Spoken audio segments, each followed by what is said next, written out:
बड़ी खबर आ रही है चमोली हादसे से जुड़ी हुई। चमोली में रेस्क्यू ऑपरेशन का आज तीसरा दिन है और मुख्यमंत्री धामी एक्शन मोड में है, लेकिन अभी भी 3 मजदूर फंसे हुए हैं। माणा गांव में जमी 5 से 6 फीट की बर्फ और खराब मौसम लगातार चुनौती बना हुआ है। रेस्क्यू आज भी जारी है, लेकिन दुखद खबर यह है कि एक शव रेस्क्यू टीम ने बरामद किया। जिन 4 मजदूरों की तलाश 2 दिन से हो रही थी, उनमें से एक का शव मिल गया है और अन्य 3 मजदूरों की तलाश अभी भी जारी है। चमोली में 28 फरवरी को ग्लेशियर टूटा था। इस दौरान सड़क निर्माण में लगे 54 मजदूर बर्फ में फंस गए थे। हादसे के बाद प्रशासन और सरकार तुरंत हरकत में आए और रेस्क्यू अभियान युद्ध स्तर पर शुरू कर दिया था। हालांकि अभी भी रेस्क्यू अभियान जारी है। सेना, आईटीबीपी, एनडीआरएफ, एसडीआरएफ मौके पर मौजूद है। फंसे हुए मजदूरों तक पहुंचने की कोशिश की जा रही है, तो दूसरी तरफ सीएम धामी ने भी मोर्चा संभाल रखा है। सीएम धामी ने आज भी अधिकारियों के साथ बैठक कर हालात की जानकारी ली। इसके साथ ही इस बैठक में चमोली के डीएम संदीप तिवारी भी वर्चुअल तौर पर जुड़े, जिनसे उन्होंने रेस्क्यू को लेकर डिटेल में बातचीत की। आप इन 3 तस्वीरों को भी अपने टेलीविजन स्क्रीन पर देख रहे हैं। जो 3 मजदूर फंसे हुए हैं, उनके रेस्क्यू के लिए सेना, आईटीबीपी, एनडीआरएफ और एसडीआरएफ के जवान लगातार सर्च ऑपरेशन में जुटे हैं। दूसरी तस्वीर, मुख्यमंत्री पुष्कर सिंह धामी बैठक कर नजर बनाए हुए हैं, पूरे हालात पर समीक्षा कर रहे हैं कि रेस्क्यू कहां तक पहुंचा है। और तीसरी तस्वीर में आपको हम बता रहे हैं कि अब तक 51 मजदूरों का रेस्क्यू कर लिया गया है। 3 मजदूरों का रेस्क्यू और किया जाना बाकी है, जिनकी तलाश अभी भी जारी है। पता नहीं चला सर, कुछ हम कंटेनर में थे अपने यहाँ ना, अचानक से कुछ एवलांच टाइप का आया और हमारे जो जितने भी कंटेनर थे सबको उड़ा के लेके गया। मुश्किल से 10-15 मिनट में वार पार हो गए, सारे कंटेनर टूट गए थे। फिर हम खुले बिखरे पड़े थे बर्फ में, जैसे जैसे होश आए वैसे वैसे हम उठने लगे।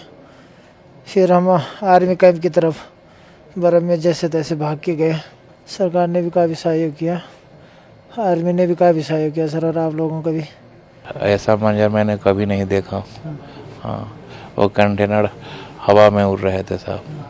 5 से 6 फीट बर्फ था, उसमें किसी तरह तैर के 4-5 घंटा बाद जाके बीआरओ कैंप पहुँचे। कुल कितने लोग थे? हम एक साथ 23 बंदा पहुँचे बीआरओ कैंप। 6-7 बंदा लापता है सर। एकदम ऊपर से ग्लेशियर आया, कंटेनर पलट गया, पता नहीं चला हमारा कंटेनर कहाँ था, हम कहाँ पहुँचे। हम तो बर्फ़ में निकले थे। हमारे कंटेनर 9 बंदे थे। 9 बंदों हमारे 5 बंदे हमारे गायब हैं, अभी मिले नहीं है। अभी 4 बंदे हम सेफ हैं, 14 बंदे हम साथ थे रात में। हमारा एक बंदा उसमें एक्सपायर हो गया उसी रात। उसे दवा नहीं मिली, कुछ नहीं मिली, तो एक्सपायर हो गया वो। तो आर्मी कैंप नीचे थी, पार में थी, तो वो लोग हमारे पास सुबह आए थे। जब उन्होंने कन्फर्मेशन हम किसी ने बताया होगा कुछ बंदे यहाँ फंस रहे हैं, तो वे हमारे पास सुबह 8 बजे आए थे। तो आपने इन मजदूरों को सुना कि कैसे भयावह हालात थे उस समय जब ये ग्लेशियर टूटा, और जो लोग अपनी जिंदगी बचाकर वापस पहुंचे हैं सुरक्षित, वो अपना बयान यहां पर दे रहे हैं, बता रहे हैं क्या हुआ था। हमारे संवाददाता अतुल हमारे साथ लाइव जुड़ चुके हैं। अतुल, अभी भी रेस्क्यू ऑपरेशन जारी है, क्या हालात है, मौसम कैसा है, क्या अभी भी चुनौतियां बनी हुई हैं रेस्क्यू में? देखिए विशाल, मौसम फिलहाल जो है वो साथ दे रहा है। अभी मौसम साफ है, हल्के हल्के बादल वहाँ छाए हुए हैं। जो थर्मल कैमरे दिल्ली से और देहरादून से एसडीआरएफ के थ्रू या आईटीबीपी के थ्रू वाया हेलीकॉप्टर माना पहुंचाए गए थे, उनके थ्रू जो है वो रेस्क्यू ऑपरेशन किया जा रहा है। इसी सर्चिंग ऑपरेशन के दौरान जो है एक श्रमिक की जो है वो बॉडी मिली है। अभी 3 श्रमिक जो है वो अभी भी लापता हैं। उनका सर्च अभियान अभी भी 7 से लेके 8 फीट जो बर्फ़ वहाँ है उसमें खोजबीन की जा रही है। एक बात मैं और बता दूं कि टोटल 8 कंटेनर थे, 8 के 8 कंटेनरों को ढूंढ लिया गया है, लेकिन जो 3 श्रमिक हैं वो उन कंटेनरों के अंदर नहीं थे। तो जो सर्च टीम है वो ये कोशिश कर रही है कि जहाँ पर कंटेनर हैं उसके आसपास ही ये लोग होंगे। हालांकि जो रेस्क्यू ऑपरेशन की टीम है उन्होंने जो हॉस्पिटल में भर्ती हैं, जो उनके साथ के श्रमिक थे, उनसे बारीकी से ये जानने की कोशिश करी है, लोकेशन लेने की कोशिश करी है, उनसे बातचीत के आधार पर एक मैप तैयार किया है, जिससे वो ये ढूंढने की कोशिश कर रहे हैं कि एग्जैक्ट बॉडी या जो श्रमिक हैं वो किस एरिया में हो सकते हैं। तो ये जो सेंसर कैमरे हैं, जो सर्च अभियान चलाने वाली जो टीम है, उनके लिए काफ़ी मददगार साबित हो रहे हैं, क्योंकि ये बर्फ़ के अंदर ज़मीन तक इस चीज़ की मैपिंग कर सकते हैं कि कहीं पर कोई इंसान या कोई वस्तु है तो नहीं, उसकी धड़कन तक को भी ये कर सकते हैं। क्योंकि मौसम साथ दे रहा है, इसलिए उम्मीद की जा रही है कि शायद आज शाम तक ये सर्च अभियान पूरा हो जाए। विशाल जी अतुल, क्योंकि एनडीआरएफ, एसडीआरएफ, सेना, आईटीबीपी, वायुसेना, इन सभी के जवान रेस्क्यू ऑपरेशन में जुटे हुए हैं। अब तक 51 लोगों का रेस्क्यू किया गया है। संख्या को लेकर क्या अपडेट है? कितने लोगों की मौत हुई है अब तक इस रेस्क्यू के दौरान, और कितने लोग अभी टोटल फंसे हुए हैं? देखिए, टोटल 4 लोगों की मौत हुई है। अभी 3 लोग वहाँ पर फंसे हुए हैं। वायुसेना जो है वो हवाई मार्ग से उन लोकेशनों को ट्रेस कर रही है कि कहाँ पर श्रमिक हो सकते हैं। चूँकि जो सड़क का मार्ग है वो अभी बाधित है, क्योंकि वहाँ पर 8 से 10 मीटर तक जो है वो बर्फ़ सड़क के ऊपर जमी हुई है। हालांकि जो जेसीबी मशीनें हैं वो उसको काट कर वहाँ तक पहुँचने का काम कर रहे हैं, मगर जो 7 सेना के, वायुसेना के जो हेलीकॉप्टर हैं, जिसमें मेन हेलीकॉप्टर चेतक है, चेतक के अंदर खासियत ये होती है कि वो किसी भी परिस्थिति में उड़ान भर सकता है और कहीं पर भी उसको आप उतार सकते हैं।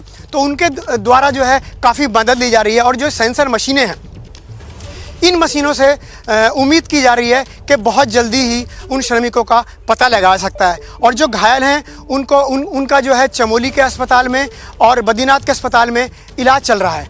एक घायल हैं जिनको रेस्क्यू करके कल एयरलिफ्ट करके जो है ऋषिकेश एम्स में लाया गया था, उनकी हालत काफ़ी ख़राब थी, उनका वहाँ पर इलाज चल रहा है। विशाल जी अतुल, क्या मुख्यमंत्री पुष्कर धामी और राज्य सरकार की तरफ से कोई मदद का ऐलान भी किया जा रहा है जिन लोगों की मौत हुई या जो लोग घायल हैं उनके परिवारजनों के लिए?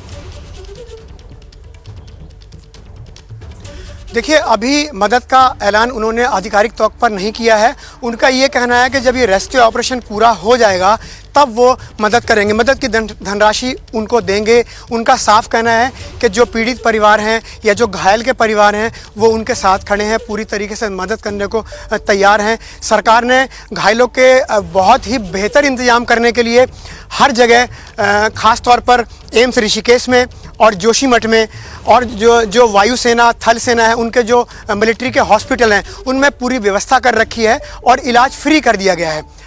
उम्मीद की जा रही है कि जब ये ऑपरेशन खत्म होगा तो उनके परिवारजनों को मदद की जाएगी। अभी जो मृतक हैं उनकी डेड बॉडी को लेके जहाँ के वो रहने वाले हैं वहाँ तक पहुँचाने का काम किया जा रहा है। विशाल जी, बहुत शुक्रिया।